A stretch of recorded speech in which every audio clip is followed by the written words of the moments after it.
There's 292 EDAs now for the People's Party of Canada. EDA, of course, stands for electoral. That might be it. District Association. They should just call it a riding. It'd be a lot easier for people like me. There's only about 40 some odd ridings left for them to go. And then, of course, they've captured the entire country. And now all they got to do is go out and get people to be in them as candidates and then run in the upcoming federal election in October, I think it is, in 2019. That's good news, bad news, funny news. I mean, you know what? Splitting the vote has always been a bad thing. I mean, I've always said you can't split the right-wing vote in Canada because there isn't a right wing in Canada. I still stand to that. However, I'm starting to think a little bit more like a bunch of other crazy Canadian types, which is don't split the vote because the bad guys will get back in. The word conservative inspires hope. In Canada, I'm not so sure that there is any because the party lines are so blurred, and Maxime with his new party kind of brings some new freshness, I guess, to that big picture. But I'm worried. I mean, if we had another term in Canada of the prime mistake in his people, the country would never recover. It's going to take a lot of time now to recover. Certainly won't recover as much as it could or should with a conservative government, but something needs to be done here, something. And I don't know what that is. I mean, I wish I could get Max and the leader of the other party, the Conservative Party, together and sit down and fight with them and get them to merge or something. I don't know. But Trudeau and his people cannot lead Canada again. They will destroy it. They're destroying it now a little bit more every day, and it's happening, and it's distressing. Kind of with some circle talk there, but just wanted to share that with you.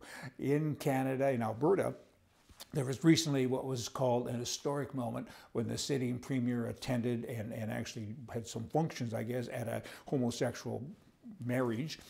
And he's a culture minister, and I've spoken of him before, and so he's now married to another man, right? I mean, why not marry a bale of hay if you like, but just don't bring the bale of hay to my house. And then this guy that got married goes on to say, you know what? This has been a very good thing. It now shows that we are just like everybody else. I got news for you. You ain't like everybody else. Not so fast. I'm stunned. Moment of silence there. Hang on, I'm thinking.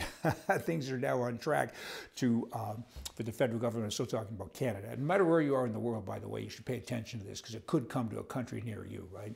I mean, when people are in charge that are clueless and they have an agenda, and the Canadian people, their agenda is homosexuality, gender bathrooms, and not national stuff anymore. They're globalists. They want everything to be out of some other country. I mean, it's quite bizarre. But things are now on track now with regards to the federal government of Canada, their full embrace of the United Nations Declaration of the Rights of Indian People.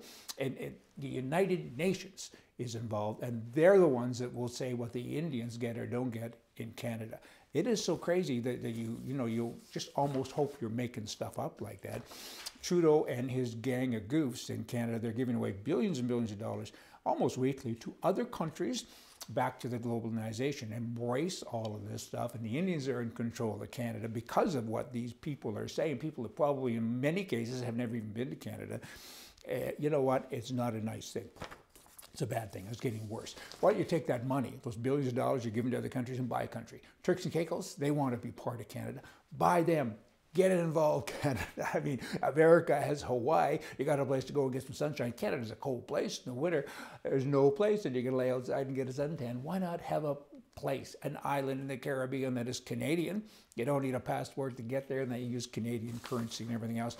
Cuckoo land, though, that would be Canada's. I don't think any Canadian person or Canadian politician has got the depth to kind of sort anything out that we're talking about, whether it be a sunshine. You get all that. You will come back tomorrow. Maybe it'll work better. Hey, see ya.